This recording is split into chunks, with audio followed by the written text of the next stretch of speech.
今天各家的旗舰基本上都已经发了七七八八了啊，但到我们本期4月25号截稿啊，魅族2022年的新机却迟迟没见身影，哪怕是粉丝渲染图都没见到几张。高情商一点的话，魅族准备花更多的时间来打磨自己的全新旗舰。这样认为的小伙伴可以评论弹幕扣1啊，但现实一点的话，应该有一些小伙伴怀疑魅族今年还能不能让我们看到新的旗舰了啊，或者一些过去的魅友已经不太在意它还能不能发新旗舰了。是这样认为的小伙伴可以评论弹幕扣波2。而戏剧性的是，曾经一直押宝发哥啊这个联发科处理器的魅族，随着9000和8500的强势登场啊，发哥这边终于站起来了。不禁有人调侃啊，发哥北定中原日，家祭不忘告魅族。但小白测评成王败寇系列，我们不谈新机，依旧是主观的跟大家分享一下魅族在过去这么多年3款成功与不成功的机型。好，大家好，我是王九，欢迎收看本期小白测评。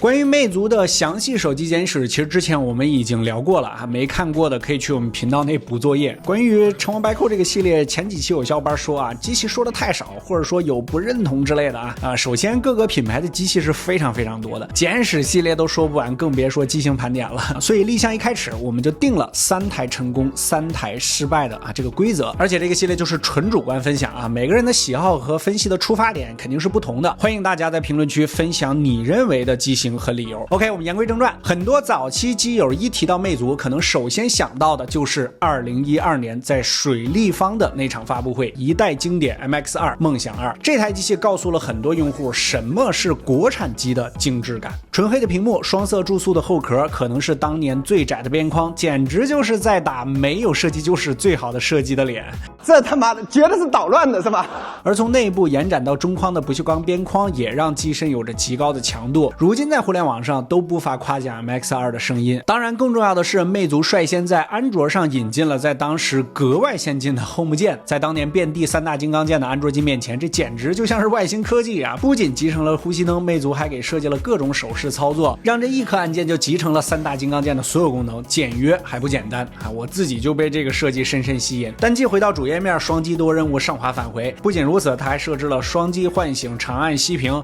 虽说大家津津乐道的 M-Back 在2015年的 Note 2上才出现，但 MX2 上的 Home 键已经为 M-Back 设计好了雏形。如今我依然还记得 MX2 上当时的包装盒上的2句宣传语：追求以朝向无边，没有刚如玉。确实用这2句话来概括 MX2 再恰当不过。而且也正是魅族对于手机设计美学的追求，笼络了一大堆魅友的心。买过这台手机的小伙伴可以扣波1。我自己对魅族设计的喜爱也是从这台机开始的，不过当年我还没上大学啊，确实没什么钱。但是当年这台机网上的几乎每个视频测评文章我基本都看过。上大学之后入的第一台机就是 MX3。如果说 MX2 是魅族设计上的巅峰，那2015年的 Pro 5绝对是当年的真旗舰，真的 KO 掉了一众竞争对手。说 Pro 5，有些人可能对年代的记忆有些模糊了啊，但一说火龙80，你肯定就明确是啥时候了吧？光大核就有5瓦的功耗，如果火力全开的话，温度和今天的游戏手机也差不了多少。当然这事儿当年的台积电得背一部分锅，同期三星的14纳米工艺能效比要优于台积电的28纳米魔改的20纳米。哎，你看现在啊，台积电又占上风了，风水轮流转，可以打在公屏上。当年魅族 Pro 5就选择了三星猎户座7420，体验上要比开机就热的810好太多了啊！用个现在时髦的词汇，要评选当年的安卓之光啊 ，Pro 5 8成能登顶。毕竟当年还有一句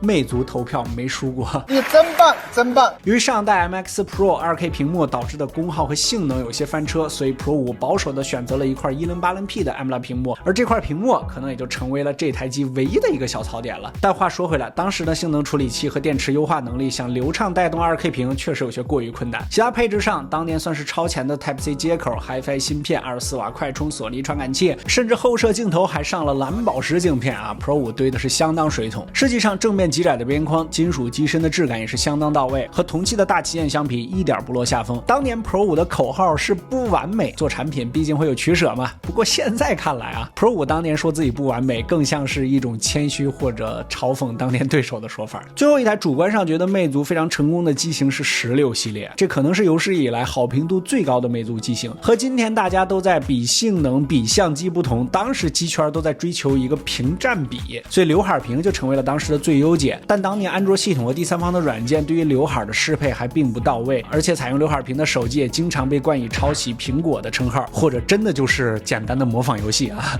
也导致当年很多机友对刘海屏嗤之以鼻。而16系列的不跟风，简直就成为了当年机圈的一股清流。其实也不难发现，好的旗舰必然是水桶的。16系列的硬件配置同样是拉满，全系屏下指纹，可能是当时全球最窄的边框，以及 M-Engine 震动优秀的调教，也让很多人开始真正关注到震动原来也这么影响质感了。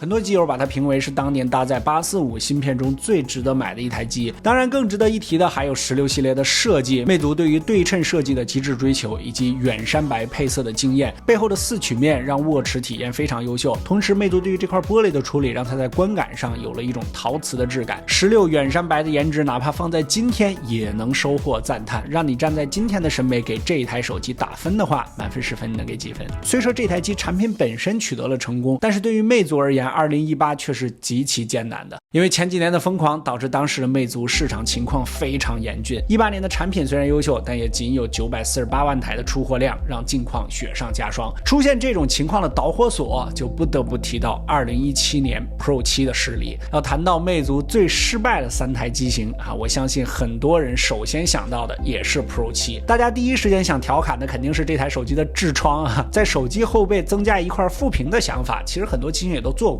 主观觉得出发点是没啥问题的，但错就错在魅族非要把一盘萝卜给盘成肉的价钱，光定制费就花了250万美元，而且对手机整体的制造工艺也提出了更高的要求，这也就导致了 Pro 7的定价颇高。当时就有机友戏称这块副屏值1000。当然处理器也是核心问题， Pro 7选择了 P25 和 X30 这款没那么顶的联发科处理器，当时也是没办法的办法了吧，用他们俩来区分高低配啊，这个操作简直绝了。2880的 P25 加上 eMMC 3380的 X30， 当年无论如何都无法说服消费者啊！而且魅族的主要消费群体还更偏线上，对于产品特性和价格相对来说还更敏感一些，这也导致了 Pro 7的销量惨淡。因为 Pro 7的滞销，魅族也顺道坑了一波供应链。据悉这块画屏的开模费用就达到了6000万，而且魅族一开始就下了300万的订单，结果仅在交付第一批100万订单之后，发现情况不对了，就取消了剩下的订单。即便取消之后 Pro 7系列还剩下30到50万台左右的库存，这也导致 Pro 7最后不得不亏本销售啊！当年魅友应该还记得，仅3个月之后 Pro 7就降到了2499，而且在第三方渠道甚至都已经降到了2000元以内，苦了经销商之外，还伤了一批魅族死忠粉的心。而我们居然在2022年的今天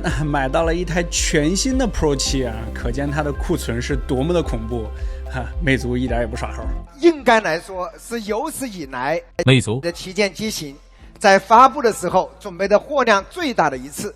产品的重大失利在魅族内部也引发了一阵风波，高管离职、架构调整、裁员行动，对于想冲击 IPO 的魅族无疑是一波重创。提到 IPO 就不得不说到2014年魅族 MX 上市的那一年，为了在这个残酷的市场上继续扩大自己的规模，魅族迎来了阿里的首轮融资，而 MX 的定位也成为了一台试图抢占市场的手机。1799的价格公布出来之后，让魅友们一阵高潮啊，但随之而来的品控问题又浇了大伙一盆冷水。到手没有电源键、曲屏、屏幕点焦变色、后盖缝隙大、音量键松动、电流声等等稀奇古怪的问题层出不穷，甚至还上了当年的315。更关键的是，当年魅族日益增长的销量却没有让自己的售后服务跟上，不仅服务网点少，而且还不能现场维修，寄修一来一回消耗的时间成本只能由用户自己承担。我自己就经历过啊，因为梦想4的扩张，魅族的口碑也有所下滑。但是如果我们单纯的回到产品本身的话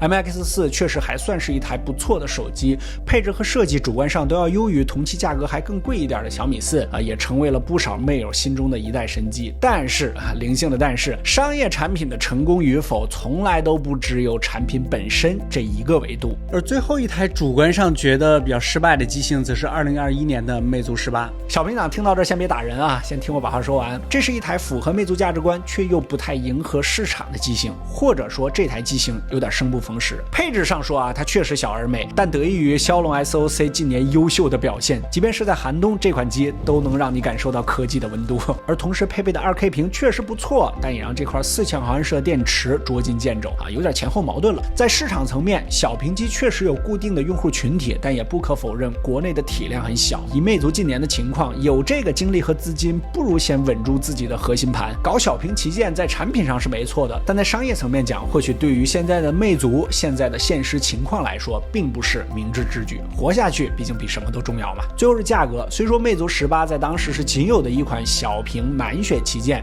首发价格4399，感觉还是有些自信过头。哪怕如今18S 已经降到了2899目前的性价比看着还不错，而且 2K 加上小尺寸的配置也是独一家。但18S 又失去了魅族引以为傲的30属性，不仅广告加回来了，而且和其他家一样，处处塞了广告。而魅族最擅长的设计方面，这一代也算是随上了大流。至于像谁，我就不用多说了 ，Reno 和 S20， 甚至和 S20 的贴膜都可以通用啊！而且普通版也没有了白色边框的版本，硬弄了一个魅族18中华白海豚珍稀版，5888的价格，而且还仅有88台啊！说好听一点是工艺困难，而背后可能真的就是魅族现在的情况已经没办法让它在工艺方面继续烧钱了。对于手机厂商来说，出货量就代表了现金流，没有了现金流，就像血管里面没有了血液，是致命的。魅族如今的情况，迟迟见不到新机的身影，未来何去何从，谁都难以预测。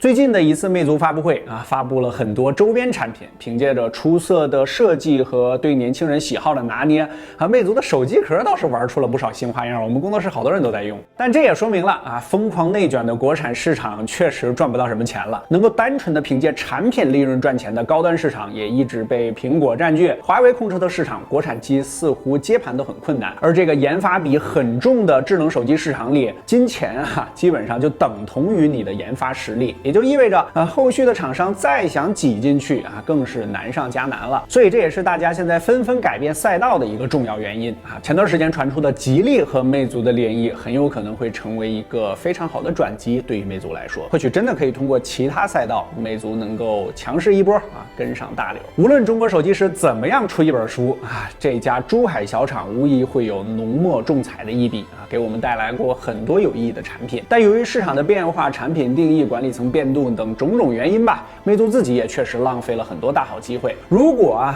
我们单纯的从一个用过很多魅族的产品又非常喜欢魅族设计的普通机友角度讲的话，我们还真的不希望魅族有任何的意外，哪怕是被吉利给收购了都希望它能够一路走下去。OK， 如果觉得这期视频对你产生了一点帮助，记得在下方给我们点个赞，特别感谢。更多的精彩，可以在全网搜索关注小白测评。我们下期视频再见，拜拜。